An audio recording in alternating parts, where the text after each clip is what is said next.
Bueno, es tardes, me imagino, sí. Que es la misma hora que acá. En fin, muchas gracias por la invitación. Cuando el doctor Juanita nos mandó el nombre de esta conferencia, yo dije, no, pero me jodió porque yo lo único que hablo es en contra de la warfarina, pero bueno, en todo caso, vamos a ver qué podemos hacer. Entonces, ¿sí están viendo las diapositivas allá bien o no? Ya, sí señor, estamos viendo. Me imagino que sí. Sí señor. Entonces, básicamente, esta diapositiva lo que muestra es que no hace mucho, realmente en el año 48, fue que se empezaron a dar cuenta que había algunos trombos neurales de pacientes con infarto de miocardio y también en las aurículas, y que la falta de movilidad de las aurículas las hacían que no tuvieran defensa contra los depósitos trombóticos. Y aquí dice como un caballo estaría indefenso contra las moscas sin sus músculos cutáneos. Pero lo interesante es que durante muchas décadas no se pensó que realmente la fibrilación auricular tuviera algo que ver con los trombos, con la trombogénesis, y porque pues básicamente en esa época había mucha más fiebre reumática y estenosis mitral, y como ustedes ven acá en este libro publicado en el año 66, Freeberg decía que los embolismos raramente venían de las aurículas que fibrilaban y era más relacionado con la fiebre reumática. Este es un slide que me dio el doctor Robert Hart. Ustedes saben que el doctor Robert Hart fue el que hizo todos los estudios PAP y ahora trabaja con nosotros en McMaster, en el Population Health Research Institute. Y ustedes saben que la warfarina fue diseñada básicamente para matar ratas, pero esto se gestó porque los agricultores estaban teniendo problemas en las fincas donde tenían ganado, porque estaban infestadas con ratas. Y ustedes ven aquí que tenía un 98.4% de eficacia para matar completamente 34%, 64% con control satisfactorio. Y si ustedes saben, el nombre de warfarina viene de aquí del Wisconsin Alumni Research Foundation, de ahí viene el nombre de la warfarina. Ustedes saben muy bien que 1 de cada 6 strokes son atribuibles a fibrilación auricular, y estos son datos del Framingham, pero para que se den cuenta, estos datos del Framingham no fueron que fueron muchos pacientes, lo que pasa es que los siguieron durante muchos años, y ya en la década de los 80 pues uno ve que más o menos 30% de los strokes son atribuibles a fibrilación auricular. ¿Qué tan buena es la warfarina? Y ustedes ven aquí los 6 estudios que hicieron que cambiaran las guías, y esto los mostré rápidamente ayer, pero simplemente para reiterar que estos 6 estudios mostraron que había una reducción de riesgo más o menos del 64% de fibrilación auricular con la warfarina. Y cuando se compara, y aquí está pues básicamente la misma diapositiva con este 62% de reducción de riesgo. Pero lo importante es tener en cuenta la reducción de riesgo absoluta también, que era muy importante, tanto en los grupos de alto riesgo como en los grupos de bajo riesgo, sobre todo en los grupos de alto riesgo con una delta de más de 6% que representa más de 60% de reducción de riesgo relativo. Ahora, mirando los metaanálisis que hay, estos son 30 metaanálisis de estudios, un metaanálisis de 30 estudios clínicos, aleatorizados, donde se miraron la dosis ajustada de warfarina, por ejemplo, en 6 estudios con más o menos 2.900 pacientes, antiplaquetarios contra placebo, 4.876 pacientes, dosis ajustada de warfarina contra antiplaquetarios, son 2 estudios clínicos, donde ustedes ven la reducción de riesgo más o menos de 39% y una reducción de riesgo de 64% cuando se ajusta contra placebo o contra control. Otra vez el doctor Hart mirando mortalidad, porque esto es importante recordar que la warfarina demostró que reduce la mortalidad global como tal, la mortalidad de todas las causas, con una reducción casi del 9% comparado con la aspirina y contra control del 26%, que es superior a la aspirina. Así que la warfarina no es que sea una mala droga, lo que pasa es que es difícil de controlar, y aquí está una de las causas por las cuales es difícil el manejo de la warfarina. Ustedes saben que la ventana terapéutica de la warfarina es una ventana estrecha, hay que mantener el INR entre 2 y 3, y si bajamos levemente hacia 1.5 por los lados de 1.7, ya tenemos casi 3 veces un aumento del riesgo de stroke, y por encima de 3 pues aumenta el riesgo, sobre todo el riesgo de sangrado intracerebral cuando estamos por encima de 4. Pero en una revisión sistemática que se publicó en Chest hace unos años, de 67 estudios con manejo de anticoagulación en clínicas que no eran manejadas por una clínica de trombosis, pues el tiempo en rango terapéutico, esto lo que significa es el porcentaje de veces que el INR de su paciente está en el rango terapéutico de 2 a 3, pues fue casi el 57%, que en general no está tan mal para no ser clínicas controladas. Aquí vemos lo que sucedió en el estudio RELY. Obviamente esto no es lo que sucede en la práctica clínica, pero en un estudio controlado, y he marcado los países de habla hispana. Ahí está México, que tuvo un porcentaje de control bastante pobre, 42%, pero recuerden que en México se utiliza más que todo el acenocumarol, que es mucho más difícil de controlar que la warfarina como tal. En Colombia, que ustedes ven aquí, entonces el control fue no tan bueno, 48%, España 60% y Argentina 68%. Pero esto simplemente nos dice que es difícil mantener el RIM, pero les voy a mostrar algunas formas como podemos mejorar esta situación. Entonces aquí se resumen las limitaciones de la terapia con anticoagulantes, con agentes que inhiben la vitamina K, y algunas son la respuesta impredecible, la ventana estrecha, el monitoreo de rutina, la acción lenta, los ajustes frecuentes de dosis, la resistencia a warfarina, etc. Y ahora las drogas nuevas, pues que creo que ya ustedes discutieron esta mañana o van a discutir próximamente, pues saben que pues algunas no necesitan, pues ninguna de ellas necesita monitoreo de rutina, tienen un inicio de acción bastante rápido y obviamente es mucho más rápido revertirlas comparado con la warfarina, y tienen una reducción en el riesgo de hemorragia intracerebral. Esta diapositiva simplemente muestra en 3 dimensiones cómo son los receptores para el dabigatran y dónde es que ocupa el dabigatran ese receptor. Recordar que el dabigatran es una prodroga y el rivaroxaban también el receptor ahí del DSI, en este caso el de la trombina. Ahora, lo que le interesa a uno es la seguridad y la eficacia.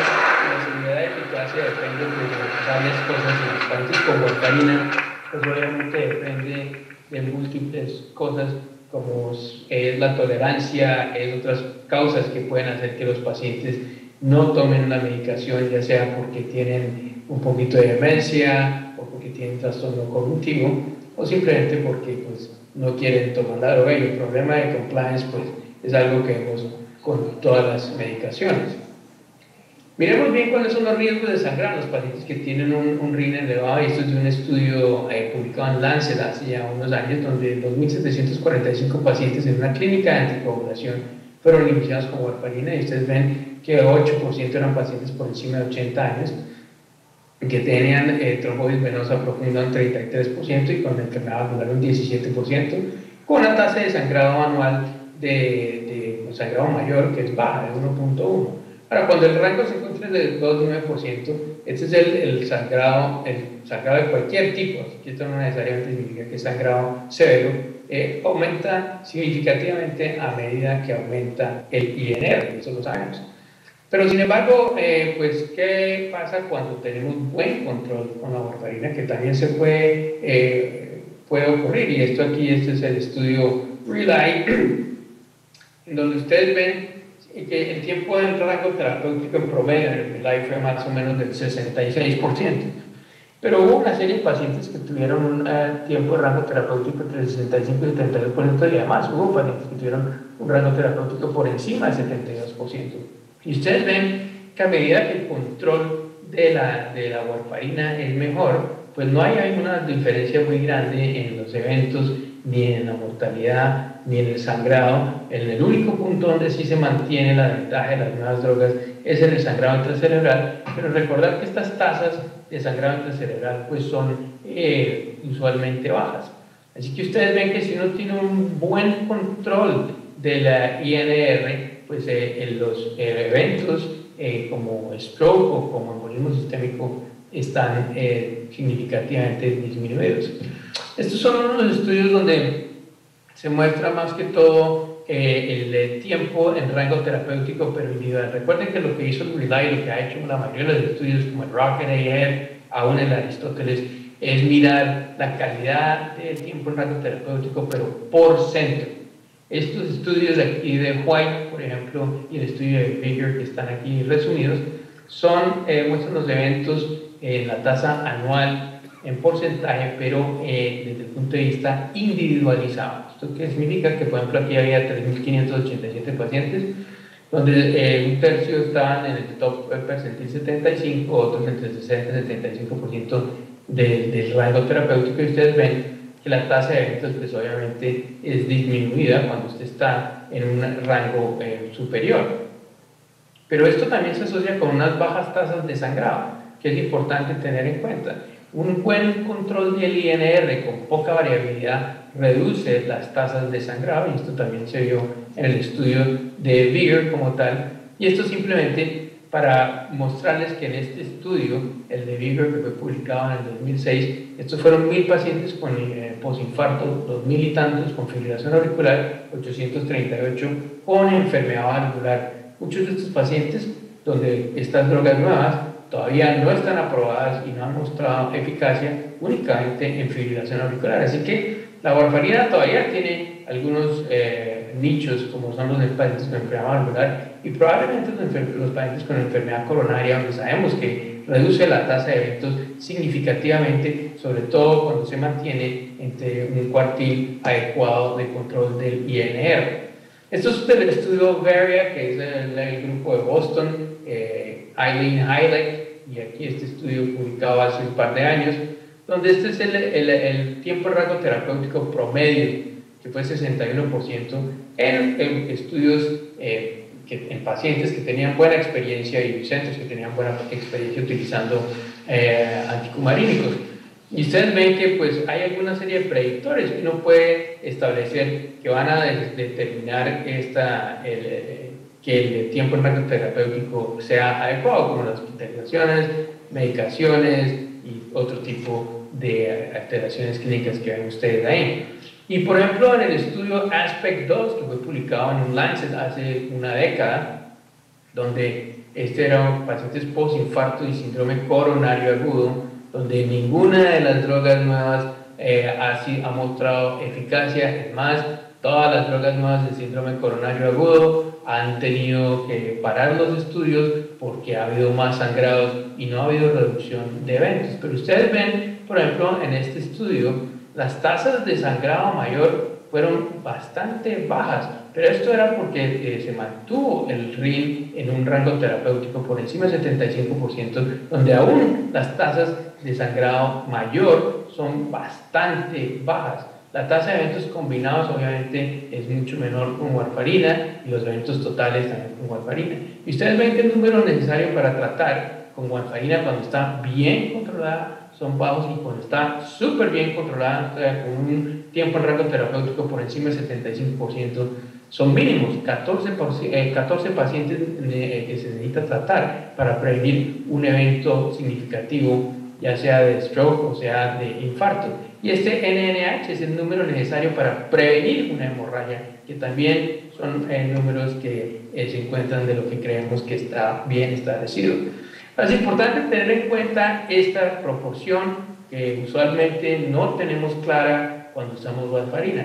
A un 10% de mejoría en el tiempo de rango terapéutico se asocia con un 10% de reducción en los eventos adversos. Así que entre más óptimo esté controlado, uno puede prevenir 7 infartos de miocardio. Ya sabemos que con dabigatran, con rivaroxaban y con apixaban no vamos a prevenir infartos. Yo no creo que los produzcamos, pero no los prevenimos, eso sí es seguro. En cambio, la warfarina sabemos que sí los previene. Esto previene también strokes y también previene esta serie de eventos en pacientes que necesitan anticoagulación. Ahora, este estudio que también es del mismo grupo de Aline Heineck, pero el primer autor es Rose, y esto fue publicado creo que en agosto de este año.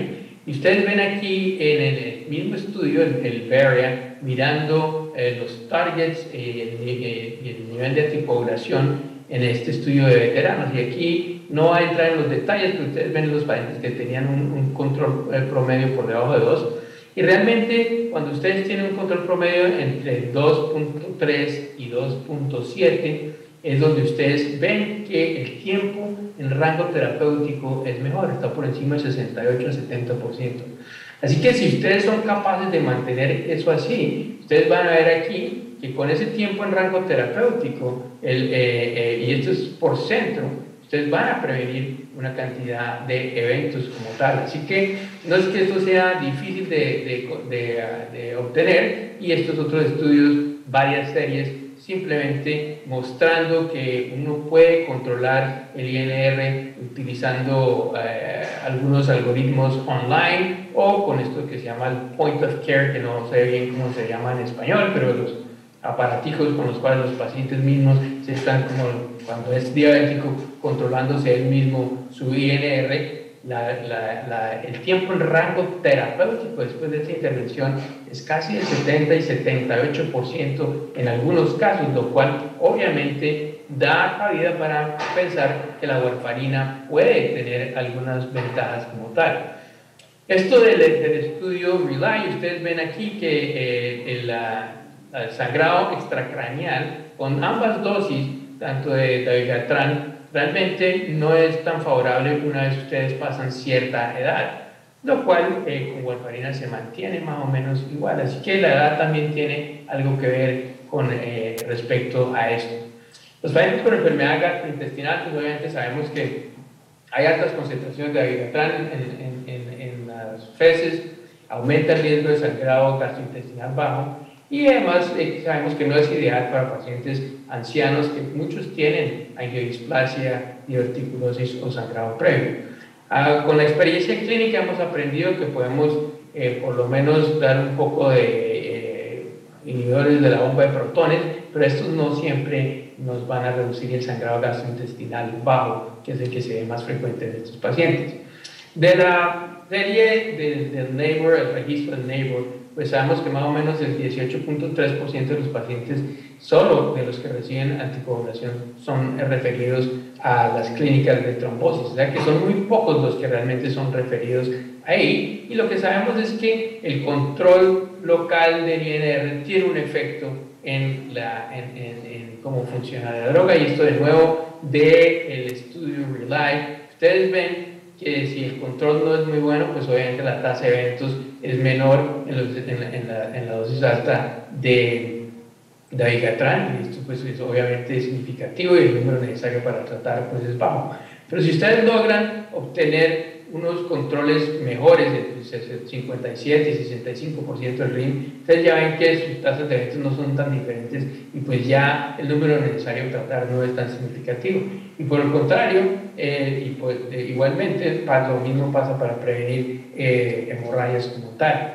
Y ustedes ven aquí en estas curvas de Kaplan-Meier que si ustedes tienen un pobre control de su tiempo en rango terapéutico, por ejemplo aquí menor del 57%, ¿sabes? Ustedes ven que en verde el dabigatran pues obviamente sale ganando, pero a medida que ustedes van mejorando su control, pues ya van viendo que las curvas todas se sobreponen. Así que esto lo que significa es que si ustedes son capaces de mantener el tiempo en rango terapéutico adecuado, esos pacientes derivan el mismo beneficio con warfarina. El problema es mantener ese tiempo en rango terapéutico, que ya sabemos que es difícil. De todos modos, también hay unos modelos de riesgo para predecir el sangrado mayor en pacientes más ancianos que reciben warfarina, y ustedes ven que pues básicamente la mayoría de estos, y el que más tiene riesgo es anemia como tal, pero estos tienen un riesgo más o menos de 2 a 1,5 veces de aumentar el sangrado en estos pacientes.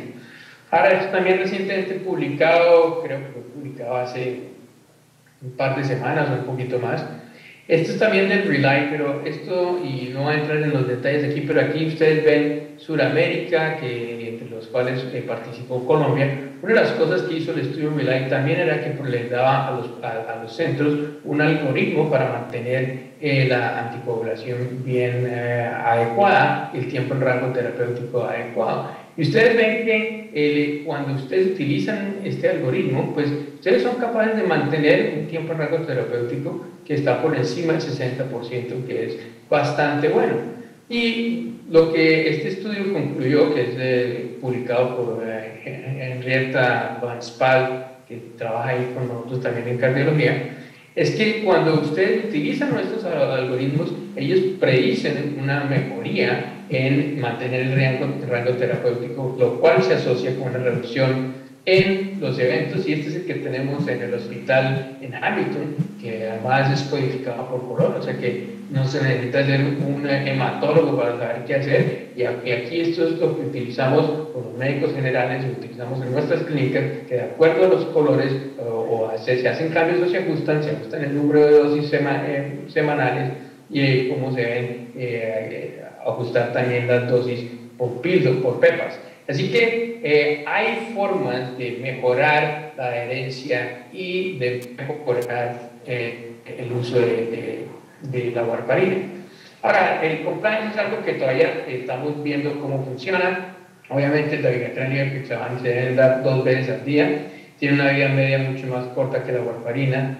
No necesitan monitoreo, pero pues obviamente, ¿cuáles son los marcadores de falta de adherencia? Pues obviamente que el paciente tenga un accidente cerebrovascular. Así que pues en este caso hay algunas ventajas. ¿Y cuáles han sido el compliance en la mayoría de los estudios? Pues ha sido más o menos semejante. Dabigatran un poco más que, o sea, hubo más descontinuación que warfarina, rivaroxaban es más o menos lo mismo, y apixaban pues más o menos un poquito lo mismo. Así que todavía tenemos que ver a largo plazo cuál va a ser el compliance. Pero donde yo creo que todavía hay sin duda más evidencia es en los pacientes con insuficiencia renal. Ninguno de estos estudios incluyó pacientes con insuficiencia con una depuración de creatinina por debajo de 25 mililitros por minuto. Es más, el corte para tanto el rivaroxaban como para dabigatran es de 30. Así que pues la experiencia en pacientes con insuficiencia renal severa es importante. Este estudio también es muy importante. Este estudio evaluó la tasa de stroke y de sangrado en pacientes con fibrilación auricular y disfunción renal crónica. Es un estudio que los recomiendo, publicado en New England Journal hace un mes, donde es de la base de datos danesa, donde es un sistema de salud nacional, donde miraron las estadísticas nacionales, más de 146,000 pacientes que fueron evaluados entre 1997 y 2008, así que esta es una población masiva, donde ustedes ven que 127,000 no tenían enfermedad renal, 3,587 con enfermedad renal que no era terminal, y más o menos 900 que tenían que tener algún tipo de reemplazo, de terapia de reemplazo renal, ya sea diálisis o lo que fuera. Lo importante para ver ahí es que de nuevo es un estudio con un seguimiento masivo. Aquí ustedes ven que el número de personas año es de 461,000, hubo 16,000 eventos. La tasa de eventos, por ejemplo, los que de stroke o embolismo sistémico es 3.6 por cada 100 personas año, comparado a los que tenían disfunción renal pero no era terminal, casi el doble, y más o menos lo mismo con los que tenían que tener diálisis. Así que ya sabemos que los pacientes tienen más eventos, sangran más. Ustedes ven aquí que sangran casi 2 o 3 veces más comparado con los que no, y tienen también una duplicación en infarto y una mortalidad que se triplica cuando hay enfermedad renal ya diagnosticada. Esta tabla es un poco difícil de ver, pero lo que les quiero llamar la atención es que cuando se da warfarina, aún en los pacientes con insuficiencia renal terminal, hay una reducción de riesgo muy significativa en los eventos. Ustedes ven aquí warfarina, fíjense, esto es 0.44, el point estimate, eso significa que es por encima del 50% la reducción de riesgo de eventos como tal isquémicos. Y esto también se vio en los diferentes grupos de edad. Así que la warfarina probablemente es de las drogas que tiene mejor perfil de reducción de eventos sin aumentar tanto el sangrado, cuando obviamente ya sabemos que aumenta el sangrado con la presencia de insuficiencia renal crónica en estos pacientes. Así que este estudio básicamente lo que muestra es que la enfermedad renal crónica se asocia con un aumento en el riesgo de stroke y embolismo sistémico y aún sangrado, pero que la warfarina es un tratamiento que se asocia con una reducción de riesgo importante en estos pacientes. En cambio, cuando ustedes combinan warfarina y aspirina, hay un aumento muy marcado del riesgo de sangrado que puede reducir el beneficio clínico neto. Así que es importante tener en cuenta que vale la pena llamar la atención en que la warfarina, cuando pues ya lleva 60 años, de pronto lo que hemos estado es mirando mal las cosas y lo que tenemos es que concentrarnos de pronto en utilizar algunas de estas ayudas online o estos algoritmos que son sencillos de utilizar y además esta población que todavía sigue teniendo alto riesgo, como es la población que tiene insuficiencia renal crónica. Recordar que ayer hicieron una pregunta, por ejemplo, que en cuáles de estos pacientes se pueden utilizar estas drogas nuevas. No hay ningún estudio, estos estudios están en cursos en pacientes con válvulas mecánicas, pacientes con trombos en el ventrículo izquierdo y pacientes donde no hay suficientes datos con trombosis venosas profundas de diferentes causas como cáncer, o los pacientes que van a tener que recibir terapia triple. No sabemos bien cómo van a responder esos pacientes a estas drogas y sabemos que la warfarina, por el contrario, sí sabemos que reduce el riesgo en todos esos pacientes como tal. Así que entonces la warfarina pues tiene mucha experiencia, tenemos 60 años de experiencia utilizándola, es una droga efectiva, un tercio de los pacientes están muy estables utilizando esta droga, tiene algunos defectos indeseables pero no son muchos, pues tenemos un antídoto que tampoco es que revierte inmediatamente, pero por lo menos hay un antídoto. Y pues cuando se mantiene bien el INR dentro del rango terapéutico, la tasa de sangrado intracerebral no es tan alta. El problema de la tasa de sangrado intracerebral es porque hay mucha variabilidad en el control del ritmo. Y ustedes ven que algunas de las drogas como dabigatran pues tienen ventajas, pero también tienen desventajas que ya les habrán mencionado.